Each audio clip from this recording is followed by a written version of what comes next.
Olá, pessoal! Estamos começando mais um podcast Prof de Fito e hoje com o tema Inovação Tecnológica nas Máquinas Agrícolas. Para quem não me conhece, eu sou a Cristiane Reis, fundadora da plataforma Prof de Fito. A inovação tecnológica nas máquinas agrícolas tem revolucionado o setor, aumentando a produtividade e reduzindo os custos operacionais. E é nesse sentido que hoje nós convidamos a Cláudia Lozano. Cláudia possui graduação em Engenharia Agrícola, mestrado e doutorado em Agronomia pela UEM e atualmente é professora do Departamento de Agronomia pela mesma instituição. Primeiramente, gostaria de te agradecer, Cláudia, pela participação, pelo apoio. Seja muito bem-vinda ao nosso podcast. Olá, pessoal. Eu que agradeço, Cris, o convite. É um prazer estar aqui com vocês. Que bom, fico feliz. Com certeza você tem muita coisa a contribuir, muita experiência a contar aqui para a gente. Com certeza o nosso ouvinte vai sair rico de informações aqui. Cláudia, para a gente conhecer um pouco mais, conta para a gente sobre essa sua vida acadêmica. Como que foi? Bom, eu iniciei a graduação em 2010 em Engenharia Agrícola, pela UEM, campus do Arenito, que é uma extensão que a universidade tem em Cidade Gaúcha. Na sequência, eu entrei no mestrado, só que daí eu vim fazendo a agronomia, aqui em Maringá, no campus 7. E daí eu fiz o mestrado e o doutorado em agronomia. Então, eu conciliei tanto a parte da engenharia agrícola com as matérias mais voltadas para a agronomia na minha pós-graduação. Então, eu fiz essa junção. Porque é muito comum ter a diferença, o pessoal, na verdade, não saber a diferença, perguntar por que engenharia agrícola, por que agronomia? É uma boa pergunta. Aproveito para responder para a gente. A engenharia agrícola, a gente vê mais a parte estrutural, dimensionamentos.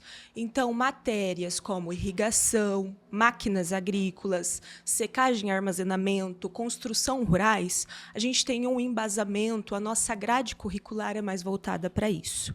Já na agronomia, na pós-graduação, eu pude perceber, e daí eu busquei essas disciplinas, fisiologia, solos, então tudo que envolve mais ali o manejo de plantas. Então, eu procurei fazer a junção aí das duas áreas. Sim, você complementou, então, a sua graduação com a pós-graduação, né? Exato. E como que foi essa finalização entre a pós-graduação e a entrada no mercado de trabalho? Eu finalizei o meu mestrado, a gente tem o prazo de meu doutorado, na verdade, a gente tem o prazo de 4 anos. Eu tinha um adiantamento já do meu trabalho, da minha pesquisa, eu tinha trabalhos publicados e surgiu a oportunidade de processos seletivos. Eu prestei um processo seletivo quando eu estava no 3º ano do doutorado e fui aprovada. Eu conversei com o meu orientador na época, para ele não tinha nenhum impedimento por eu já ter publicado artigos, por estar adiantado, então daí eu assumi esse processo seletivo na Universidade Federal do Paraná, no campus de Jandaia. Bacana. E daí, após esse teste seletivo, você continuou no meio acadêmico, e daí você seguiu sempre no meio acadêmico até chegar aqui na UEM? Sim, a minha experiência sempre foi para a área da docência. Aí, de Jandaia, eu tive a oportunidade de processos seletivos, na Universidade Estadual de Maringá e retornei para casa, Com certeza. E quais foram os desafios que você enfrentou na vida profissional, ou que tem enfrentado, que você sentiu alguma dificuldade? Como que você lidou? Cris, na verdade, desafios grandes, não tive, O que eu visualizo? É um pouco a questão da mulher no meio do agronegócio. Ainda mais dentro de uma engenharia, né? Exato. A parte da engenharia e principalmente quando eu voltei para a parte de máquinas agrícolas. Então, mecanização. Mecanização já remete à parte mecânica, mais voltado ali para o homem, Então, não que eu tive dificuldades, nenhum tipo de preconceito, nada nesse sentido. Mas, às vezes, a gente sente algum olhar assim, será que realmente ela sabe o que ela está dizendo? Aí você vai ali com jeitinho, mostra, e daí quebra isso. Mas, a gente percebe as barreiras iniciais. Hoje já não. Eu acho que melhorou muito, mas no início teve isso sim. Sim, um pouco de dúvida, de questionamento, né? E daí ele Isso. vai mostrando com trabalho, com desempenho, né? Exato. Que bom. Então, já entrando aí para o nosso conteúdo técnico, já que você citou as máquinas, que é onde agora você mais se desenvolve, mais realiza trabalhos e pesquisas, né? O nosso tema de hoje é sobre inovações tecnológicas em relação aos maquinários agrícolas. Como que a gente pode definir essas inovações relacionado a máquinas? Bom, se a gente for levar ao pé da letra, a inovação ela tem um conceito muito amplo. O que ela quer dizer? A gente quer trabalhar de maneira mais eficiente. Então, a gente busca modelos, a gente busca técnicas que alterem o estado que nós trabalhamos hoje. Então, no passado, a gente tinha ali máquinas mais convencionais e hoje a gente busca a parte tecnológica, a fim o quê? De facilitar, de trabalhar de maneira mais eficiente. Então, trabalhando de maneira mais eficiente, a gente acaba otimizando as operações agrícolas. Consequentemente, nós buscamos o objetivo. Qual é o objetivo? O aumento de produtividade. Porque nós temos esse desafio, né? Por isso, da importância da tecnologia nas máquinas agrícolas. O nosso desafio, a gente tem aí pela FAO mesmo publicado, né, que é um órgão importantíssimo para nós, que nós temos que aumentar 70% da nossa produção de alimentos até 2050 para suprir a necessidade da população. Então, só no Brasil, até 2030, a gente tem que ter um aumento de produtividade de 20% para conseguir a demanda de alimentos. E como que nós conseguimos isso? Através de vários setores. Então, a gente, não é só a mecanização. Mecanização é um pilar muito grande. Hoje, para a gente produzir essa quantidade, nós precisamos das máquinas agrícolas. Mas entra melhoramento genético, entra fertilidade do solo, irrigação, vários setores trabalhando em conjunto. E lembrando ainda que a gente tem que aumentar essa produção se preocupando com o desmatamento, né? Exato. Porque a gente tem esse ponto muito importante aqui nas nossas leis brasileiras, né? Exato. Então, aí a diferença entre produção e produtividade que eu sempre retrato para os alunos. No passado, nós tínhamos o aumento de produção. Por quê? Aumento de produção, a gente aumentava a nossa área agricultável. Então, a gente ouvia falar muito de fronteiras agrícolas, aumento das fronteiras agrícolas. Hoje, a gente já não tem mais isso. Hoje, o desmatamento, a gente não consegue mais realizar a abertura de novas áreas, até porque a extensão territorial do nosso país de áreas agricultáveis já é muito grande. Então, hoje, a gente visa o aumento de produtividade. O que é o aumento de produtividade? É a gente produzir mais em uma mesma área.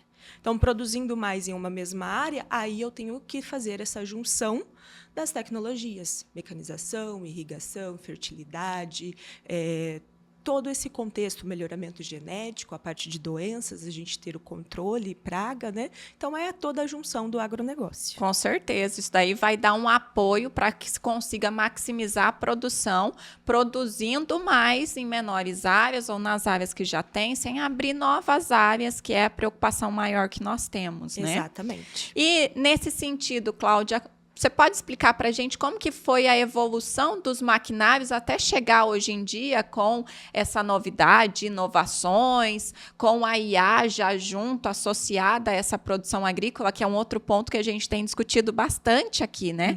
É a inteligência artificial entrando no meio rural, entrando no agronegócio para apoiar a produção e auxiliar o produtor, auxiliar o engenheiro agrônomo lá no campo.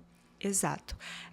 A gente fala que a agricultura ela sofreu uma evolução e a gente tem 5 etapas. Agricultura 1.0, 2.0, 3.0, 4.0 e nós estamos entrando na 5.0. Então, vamos lá. O que é a agricultura 1.0? É a agricultura convencional.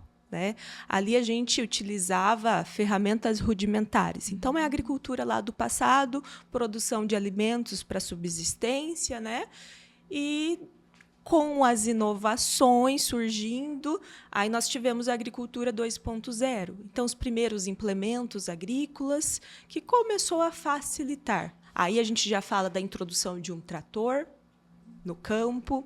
Nós vamos para a agricultura 3.0, aí a gente já fala do GPS. que foi uma grande evolução para as máquinas, né? E a agricultura 4.0 é a que a gente vive hoje, que é a agricultura de precisão, que a gente já não trabalha mais pensando nas áreas de maneira homogênea. A gente trata as áreas de maneira heterogênea, levando em consideração as características de cada ponto. Então, a gente é muito eficiente em relação à utilização tanto dos recursos naturais como também de insumos, através dessa agricultura de precisão. E a gente não terminou a agricultura 4.0, que é essa voltada para a agricultura de precisão, a gente já fala da 5.0, que aí é a inteligência artificial, utilização de robôs, né, que está cada vez mais forte, e a gente sabe que isso vai dominar o mercado daqui a alguns anos. Sim, com certeza. Essas máquinas que vêm aí com inovações, elas estão produzindo muitos dados que são trabalhados dentro da agricultura para tomada de decisão mais eficiente, mais certeira, para o manejo de pragas, para o manejo de doenças, para a fertilidade do solo e por aí vai, né? É nesse sentido que a gente pensa, busca e que a agricultura está caminhando, né? Exato. Se você me perguntar hoje qual é a inovação assim que eu acho que é o grande boom, né, assim, o que nós temos, eu vou falar para você sobre telemetria, que é exatamente essa coleta de dados que você acabou de citar. Então, o que é a telemetria? A telemetria, a gente consegue adquirir muitos dados das operações de campo. E esses dados, a gente consegue adquirir os dados e compartilhar os dados, né? Isso em tempo praticamente real. Esses dados são sensores que a gente adapta, né, nas máquinas. Através desses dados, nós podemos tomar decisões para verificar o que está errado. Então, a telemetria ela vem da palavra telemetro. O que é tele? Remoto. E metron é medida. Então, é a coleta de dados e, consequentemente, o compartilhamento de dados em tempo real. Então, por exemplo, eu verifico, através dos sensores, algum problema ali no funcionamento da máquina no campo. Automaticamente, a gente já para e verifica o que está acontecendo, ao invés de levar a uma quebra, que vai ter um prejuízo muito maior. Então, a gente faz uma manutenção antes na máquina, né? Então, em relação à questão até de custo. Mas, ao mesmo tempo, o que a gente pode pensar da telemetria? A coleta desses dados, a gente trabalha posteriormente para próximas safras. Onde está errado? Né? Qual é o problema? O que eu preciso resolver para aumentar a minha produtividade naquele ponto? Então, através da telemetria, hoje, a gente consegue isso. É conhecer os dados, analisar esses dados, ver quais são os padrões para as tomadas de decisões futuras, né? Exato. Dessa maneira, eu estou aí me munindo o produtor, o engenheiro, o profissional do agro que está lá no campo, de informações para que cada vez mais ele consiga produzir de forma eficiente, manejar de forma eficiente. Exato. E as duas vias, porque esses dados eu posso estar armazenando ele ali em um computador de bordo, para depois, posteriormente, a gente trabalhar. Mas a gente também pode estar enviando para uma unidade remota. E essa unidade remota, quando ela detecta alguma coisa e ela precisa enviar os dados para a máquina, então é uma mão dupla, uma via de mão dupla. Ela também consegue enviar os dados para a máquina. Então, por exemplo, hoje eu fiz a semeadura, né, de uma determinada cultura, utilizando ali, adquirindo dados e armazenando na máquina. Esses dados eu posso utilizar para a próxima operação agrícola. O que é a próxima operação? Pulverização. Então, a gente utiliza os mesmos dados e vai fazendo sobrecamadas nas operações agrícolas. Então, isso vai ficando mais eficiente, a gente vai trabalhando exatamente a questão de recursos naturais, né? Da gente ter o controle de recursos naturais e dos insumos agrícolas que são utilizados também. Sim, porque eles são aplicados no momento correto, no momento necessário, na quantidade correta. Isso para pragas, para doenças, para plantas daninhas, né? A parte de fertilidade do solo. E isso afeta diretamente o custo de produção. Exato.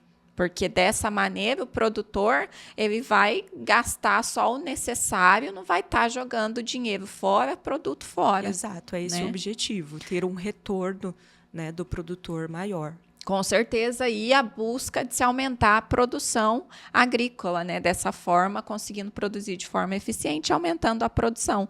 Isso nada mais é do que a agricultura de precisão que a gente conhece, né? Como que a agricultura de precisão, como que você vê que a agricultura de precisão ela tem transformado a agricultura e o setor de máquinas como um todo? Então, já que a gente lá no início começou falando sobre inovação tecnológica, a agricultura de precisão é uma inovação tecnológica para nós, né, do setor.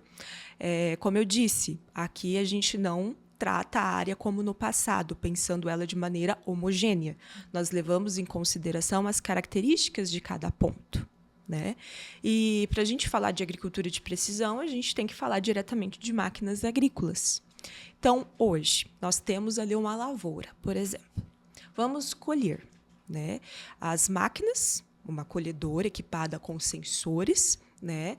A gente tem um receptor adaptado na máquina, junto com módulos, sensores, que a gente consegue exatamente ter a produtividade em uma latitude e em uma longitude. Então, eu sei o quanto produziu exatamente naquele ponto ali da minha área.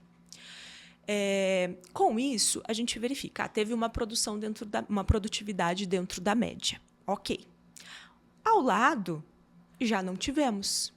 Teve uma queda de produtividade. Então, nós vamos ter o armazenamento desse dado. Foi colhido. Vamos, então, trabalhar com os dados. O que está acontecendo naquele ponto que eu não atingi a produtividade média? Então, vamos analisar. É doença? É praga? É fertilidade? Então, por exemplo, se for uma questão de fertilidade, vamos fazer uma análise de solo e verificar isso. Na próxima safra, que vai ser a semeadura, e a gente já pode hoje fazer a semeadura juntamente com a aplicação de fertilizante, né, que já é uma operação agrícola combinada também, nós não vamos aplicar ali a questão dos fertilizantes, dos adubos, também de maneira homogênea. Então, naquele ponto que eu verifiquei que tem uma deficiência nutricional, a gente vai aplicar uma dose maior. Onde eu conseguir a produtividade média, ok, eu vou aplicar ali só alguma coisa de correção. Então, a gente consegue ser eficiente também na aplicação dos insumos, né? Isso, se fosse para a questão de pragas e doenças, a mesma coisa, né? Então, hoje a gente tem pulverizadores com sensores que detectam exatamente onde está ali o problema. Na área vizinha, ali do lado, se não tem problema, ele não vai fazer aplicação.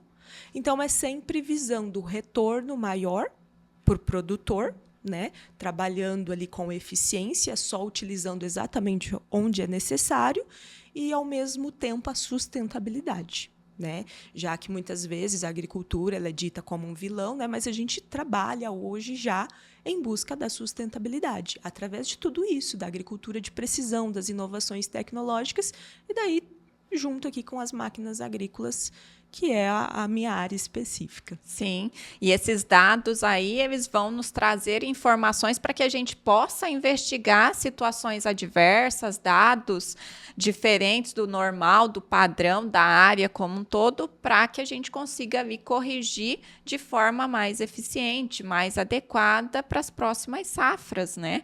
E como você já disse, dessa forma a gente consegue aí atuar na sustentabilidade, no custo de produção e no aumento da produtividade agrícola. Exato, eu sempre falo até para os alunos o seguinte, a gente erra uma vez, porque é na colheita que a gente vai ter saber, esses dados, né, para a gente corrigir para a próxima safra. Aí a gente vai para as próximas operações, né? Se é um preparo convencional, se é um plantio direto, né? Aí ou a gente vai para a semeadura, né? Que daí a gente trabalha mais a parte de fertilizantes ali também. Vamos para os tratos culturais com as pulverizações e depois a gente retorna para a colheita. E daí, em todo esse processo de verificação dos dados, o que a gente espera é que nessa segunda colheita aí a gente tem a correção e tem uma área, então, toda com a produtividade média alcançada ou até mais, né? Sim, com certeza.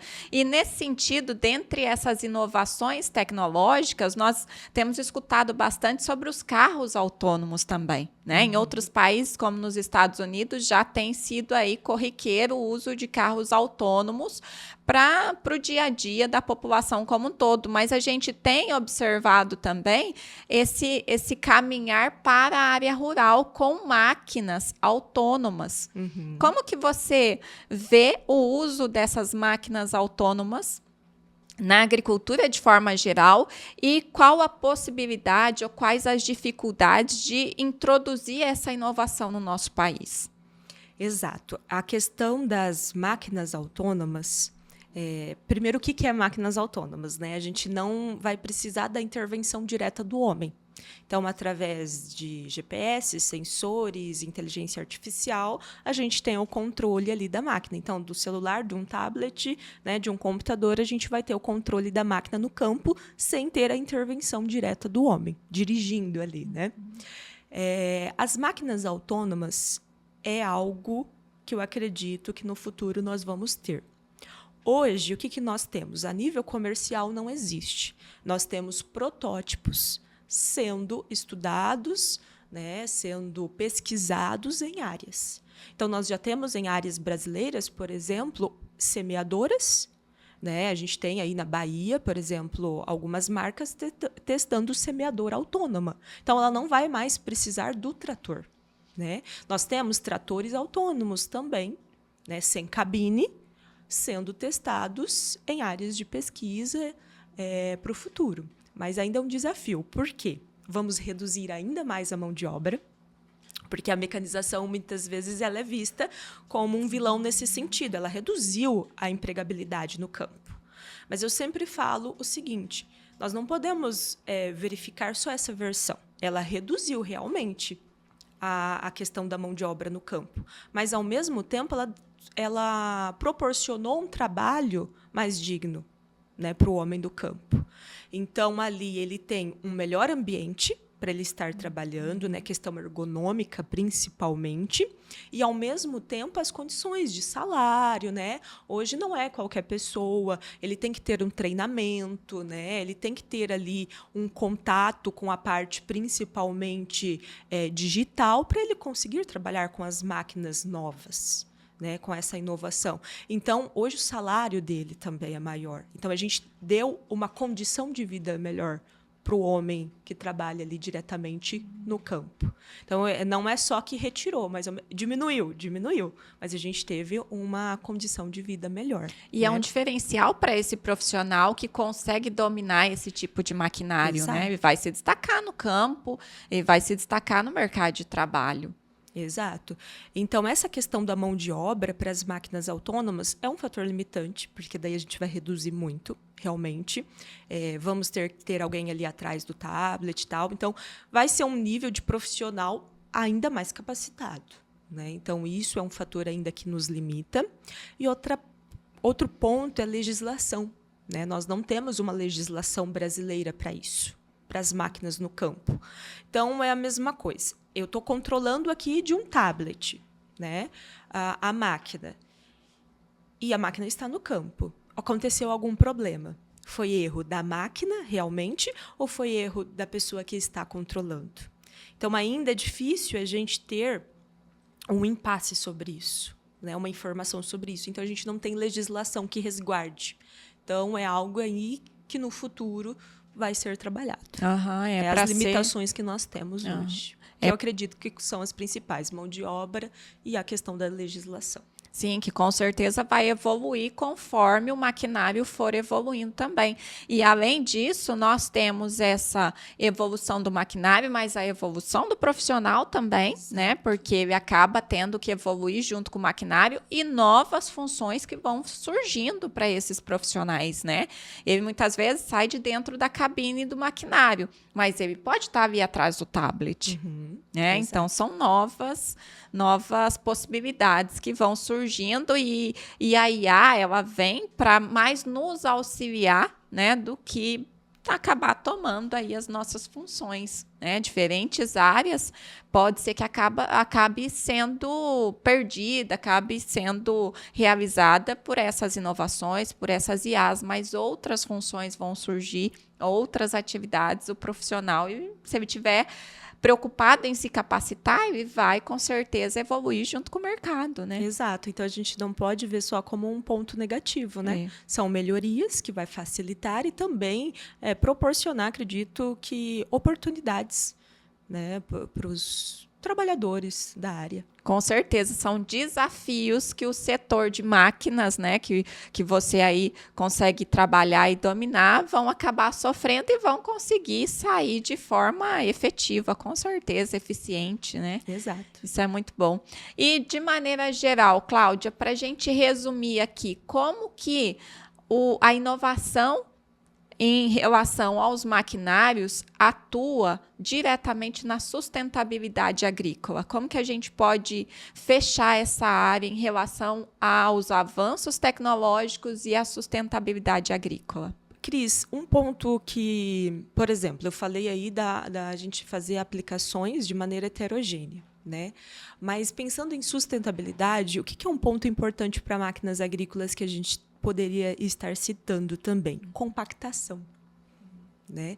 Então, a máquina agrícola, ela gera compactação? Sim. Mas nós não conseguimos produzir a quantidade de alimentos que nós precisamos produzir sem as máquinas. Então, nós precisamos das máquinas, né? Então, vamos utilizá-las de maneira eficiente.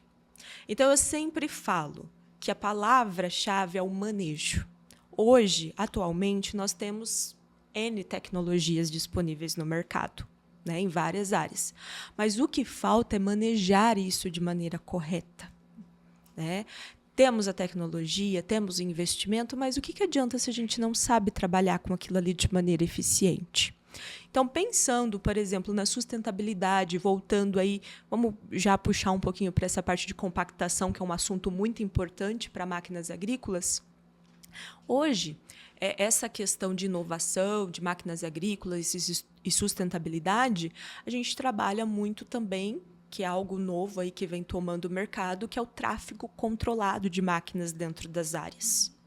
Então, através aí do GPS, né, piloto automático, a gente consegue criar mapas, principalmente para a questão de aplicações de tratos culturais, que é onde a gente tem maior entrada de máquinas no campo, né? Porque eu vou semear uma vez ali na minha safra, naquela determinada cultura. Mas o meu trato cultural não, dependendo da cultura aí, a gente vai falar, por exemplo, soja, a gente vai estar falando de 4, 5 aplicações na nossa região.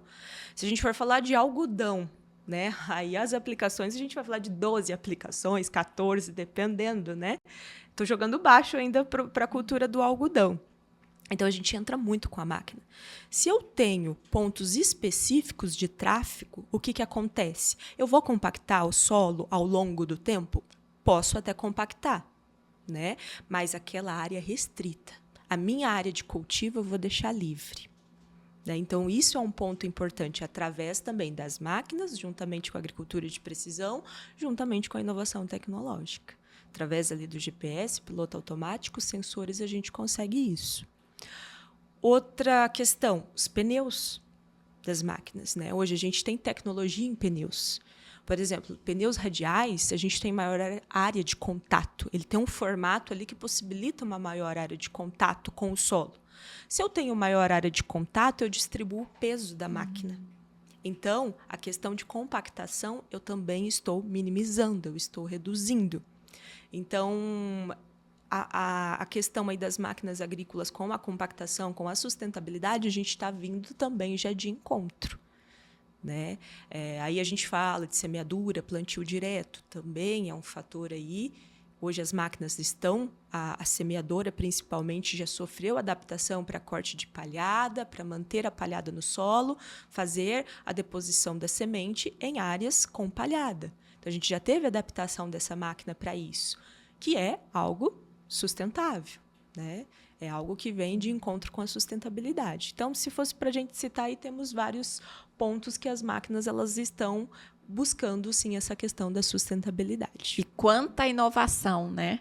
É muita novidade, é muita tecnologia para produzir cada vez mais, buscando se preocupar com o meio ambiente, né? Exato. E uma bola que você chutou aí foi a parte da compactação. A compactação, principalmente quando nós falamos no manejo fitossanitário, é muito importante, né? Porque está diretamente associado com a ocorrência de alguns patógenos de solo.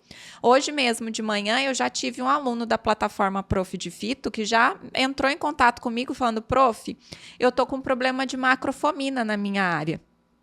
Primeira coisa que eu perguntei para ele: como está esse solo? Está compactado? Está mal drenado? Ele está encharcado? Ele sim, me citou todas as situações. Ou seja, não tem por que não ocorrer macrofomina. Era lógico, era óbvio que iria ocorrer macrofomina. O que nós vamos fazer agora? Manejar esse solo para as próximas safras, né? De maneira que eu não tenha o aumento desse patógeno na área e eu não acabe espalhando ele na área ao proporcionar condições que não sejam favoráveis a esse patógeno. Né? Então, agora, para apagar o fogo, nós vamos trabalhar de uma forma a reduzir esse impacto. Mas é importante eu ter essas informações para trabalhar nas próximas safras, assim como os dados que conseguem ser coletados dos maquinários. Vou sempre coletar essas informações para poder trabalhar nas próximas safras e não causar o mesmo, não sofrer com o mesmo problema, né? Exato. Então, isso é essencial, é muito importante. A gente tem muita tecnologia hoje disponível e essa questão da compactação é engraçado porque a máquina ela causa a compactação. A gente tem medidas naturais aí utilizando os mix, né, para reverter a compactação, temos. Mas em muitos pontos a gente não consegue reverter somente com a parte vegetal. Aí nós precisamos também das máquinas para reverter a compactação com implementos específicos. De acordo ali com a profundidade, a gente escolhe, né, uma grade, um escarificador, um subsolador. Então, assim, é uma junção que a gente... Só que é a palavra-chave, manejo, como a gente já disse. Né? Saber o que está fazendo. As ferramentas a gente tem, como você mencionou. Está ocorrendo um problema devido a uma condição de compactação. Então, vamos manejar isso de maneira correta. Por quê? Porque esse problema ele já vem porque não teve um manejo correto. Então, a gente tem a ferramenta, mas precisamos ser eficientes aí, né? Tomadas de decisões eficientes. Isso a gente só vai conseguir com o nosso conhecimento, né? Para poder comandar essas inovações. Então, o homem está aí comandando essas inovações, né? Exato. Mas a gente ainda tem muitos desafios e muitas dificuldades no país com o uso dessas altas tecnologias no maquinário, não é? Muitas. Se fosse para citar aqui, por exemplo, a condição de declividade do solo. Né? Hoje a gente tem áreas com declividades acentuadas, que já é uma restrição para a gente utilizar máquinas agrícolas.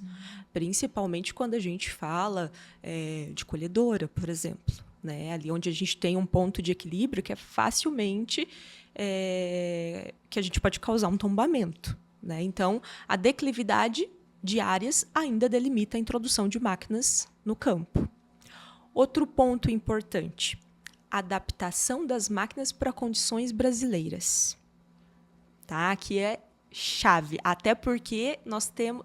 Isso aí já vai remeter no quê? No custo das máquinas. A grande maioria dos fabricantes, das empresas, elas não são brasileiras. Né? Então, por exemplo, eu tenho uma máquina, o que é um grande produtor de máquina ali, vamos pensar? Alemanha. Né? Eles produzem, são empresas que dão essa origem para as máquinas. Então, a máquina ela foi criada nas condições climáticas da Alemanha. Então, é uma condição totalmente diferente da condição brasileira. Então, ali a gente está falando do ambiente, né, de temperaturas amenas, frio. Né? Aí, vamos trazer a máquina, então, para o Brasil. E daí? Porque as nossas condições são totalmente tropicais. Então, pensando, por exemplo, basicamente, algo simples. Sistema hidráulico. O que é o sistema hidráulico? Estou utilizando óleos específicos. O óleo que eu utilizei lá na Alemanha com uma temperatura fria, eu vou conseguir o mesmo desempenho no campo aqui no Brasil, nas condições tropicais, temperaturas altíssimas? Não. Não. Então, a gente fala dessa questão, até nós chamamos na mecanização como tropicalização das máquinas agrícolas. Então, a máquina que foi desenvolvida lá, ela vai ser trazida para o Brasil, ela vai ficar muito tempo em testes, né? Até fazer adaptação para ela ter um bom desempenho no campo para as nossas condições. Isso, muitas vezes, a gente consegue e, muitas vezes, é abortado ali a missão, né, da adaptação da máquina porque não consegue. Então, isso ainda é um desafio. Outro desafio que nós podemos estar citando, a mão de obra especializada hoje. Né? A gente falou tanto aí de tecnologia, de inovação, né, de inteligência artificial, de dados, mas e daí a mão de obra para trabalhar com isso? A gente precisa de treinamento, né? A gente precisa de formação hoje dos profissionais para estar comandando. Porque, acendeu uma luz aqui, o que é essa luz? Né? O que é esse dado? O que adianta a gente ter toda essa tecnologia disponível com um custo elevadíssimo, que a gente sabe hoje que as máquinas, a gente fala aí da casa dos milhões facilmente, né? E se eu não sei trabalhar com aquilo?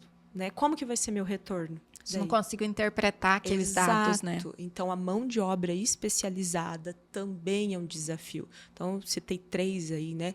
Acho que o último, que também é muito importante, que eu poderia citar para você, é a questão da conectividade. O que nós temos hoje? Onde as máquinas trabalham? No campo. A gente sabe que tem muitas áreas agrícolas que a gente não tem internet. Né, o sinal disponível. Só que a conectividade é um desafio e a gente precisa para essa coleta de dados. Para essa telemetria que eu citei, que é a transferência de dados, a gente vai precisar da internet. E se eu não tenho ela disponível? Então, mas esse é um ponto que nós já estamos quase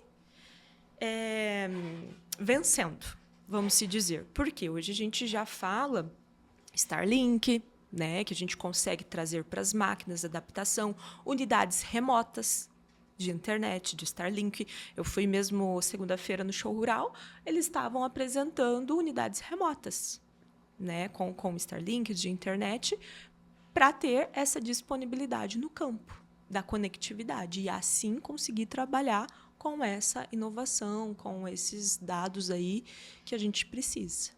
Então, a conectividade é algo que é um desafio ainda, mas, assim, estamos vencendo, só que precisa de investimento, né, para a gente vencer essa questão aí da disponibilidade de internet nas áreas rurais. Sim.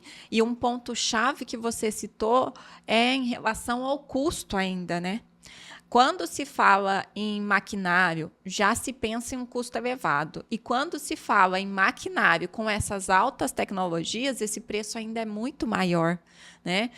Como que a gente pode lidar com isso relacionado aos pequenos produtores ainda? Que a gente tem muitos pequenos produtores no país, muita agricultura familiar, muito produtor rural que muitas vezes não, ele precisa dessa tecnologia também, seria muito importante para que ele tivesse essa tecnologia, mas é uma barreira muito grande ainda, né? Exato, esse é um ponto fraco, vamos se dizer, né? Um ponto negativo, porque a gente acaba engolindo aí os pequenos produtores, né?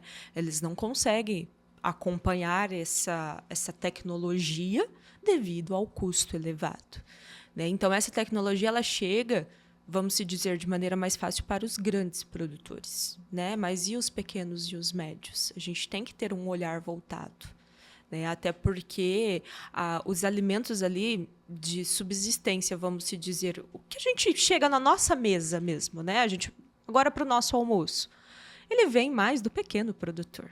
A gente tem que ter essa consciência, né? Porque quando a gente está falando de grandes culturas, hoje vai para exportação. Né? Lógico, gira a economia, gira o nosso PIB, importantíssimo, importantíssimo. né? Mas a gente tem que olhar para o pequeno produtor também. Sim, é olhar a diversidade do nosso prato, né? Exato. O grande produtor, ele não vai conseguir produzir tudo aquilo que a gente tem ali no nosso prato, no nosso dia a dia, consumindo de uma vez só. Ele vai estar concentrado em determinadas culturas que, na grande parte, são grandes culturas, né? Exato. Mas e as outras? Então, é um desafio realmente, é algo difícil, né? Embora a gente tenha ali os maquinários de menor porte disponível, né? Temos linhas de crédito, a questão de juros reduzidos, também voltado aí para a linha dos pequenos produtores. Mas, assim, é um desafio ainda maior para eles, com certeza. Sim, são opções a esse produtor que quer evoluir junto com esse setor, buscar, né, nos órgãos financiadores aí, para que ele consiga sair daquela agricultura 2.0, 3.0 ainda e conseguir atingir a agricultura 4.0, né? Exato. Cláudia, o nosso papo está muito bom, o tempo passou que eu nem percebi, muito assunto bom de conteúdo, muito conteúdo valioso, ouro aqui que você trouxe para gente, mas a gente já está caminhando para o fim, infelizmente. E eu deixo aqui uma pergunta para você, que é: como que você visualiza, como que você imagina o setor de máquinas com essa alta tecnologia daqui 10, 20 anos? O que a gente pode esperar? Essa é uma pergunta difícil, Cris.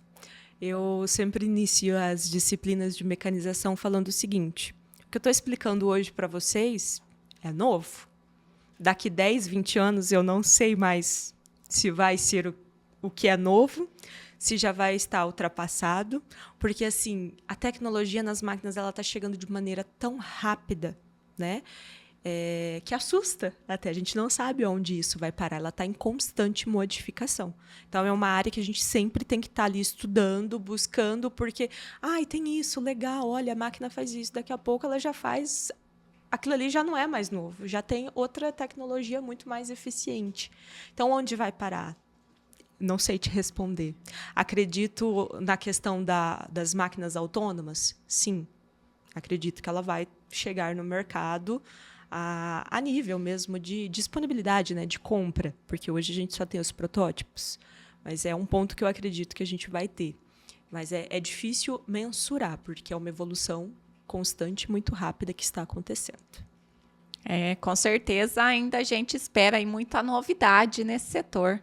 Exato. Né? Que bom. Cláudia, muito obrigada pela sua participação, pelos seus esclarecimentos, pelo apoio nesse projeto. Fico muito grata com a sua participação aqui. Muito obrigada por ter vindo compartilhar o seu conhecimento, dividir o seu conhecimento, e fica aqui agora as suas considerações finais. O que você acha que a gente não conversou aqui, que poderia ter conversado ou aprofundado para que a gente finalize o nosso podcast de hoje? Cris, eu que agradeço a oportunidade, é um prazer estar aqui com você, revendo novamente, né? Fomos colegas de departamento. É muito bom sempre prestigiar, né? E verificar assim sempre essa busca nossa, né? Tanto eu quanto você, a gente sabe que é um estudo constante que a gente realiza para acompanhar. E a questão em relação aí das considerações, o que eu posso dizer? Exatamente o que o nosso desafio é produzir os alimentos. Né? E a gente vê que isso aí é uma cobrança, né? E a nossa área, o nosso setor, que está voltado para essa produção de alimentos. E como eu disse, a palavra manejo, né? A gente tem que ligar todas as áreas. Então, eu vim aqui e falei um pouquinho para você sobre mecanização. Mas você tem um conhecimento enriquecedor muito grande sobre a parte de fito, né? Aí nós temos o pessoal dos solos, o pessoal da irrigação, né, fertilidade, tudo mais, melhoramento genético. Eu acho que a gente precisa trabalhar essas áreas sempre ligadas, sempre interligadas, pensando aí no manejo mais eficiente, mais assertivo, visando o aumento de produtividade, que é produzir mais em uma mesma área, de maneira principalmente sustentável. Então, é o que eu sempre bato, o manejo. Né? Hoje a gente tem muita tecnologia disponível. Né? Mas, assim, vamos trabalhar de maneira assertiva tomadas de decisões assertivas. Né? Vamos buscar o colega ali profissional, somos a mesma formação, né? Mas vamos buscar o nosso colega, vamos ter uma troca de ideia, porque eu acho que a gente, em conjunto, consegue trabalhar ainda melhor, produzir ainda mais para os desafios aí que nós temos, que é essa questão de abastecer o mercado. Né? Sim, é muita tecnologia, é muita informação e com certeza o networking junto para poder produzir cada vez mais da melhor forma possível com manejo eficiente, né? Exato. Muito obrigada, Cláudia. E para você que nos acompanha, espero que nosso episódio de hoje tenha contribuído com a sua carreira e com o agronegócio. Curta, comente, compartilhe e coloque aqui nos comentários quais são os profissionais ou os assuntos do agro que você quer ver aqui no nosso podcast. Se é meu ex-aluno, me manda um WhatsApp, um direct, coloca aqui nos comentários para que você também venha aqui contribuir com seus conhecimentos agronômicos. Por hoje é isso, pessoal. Até o próximo episódio. Um abraço.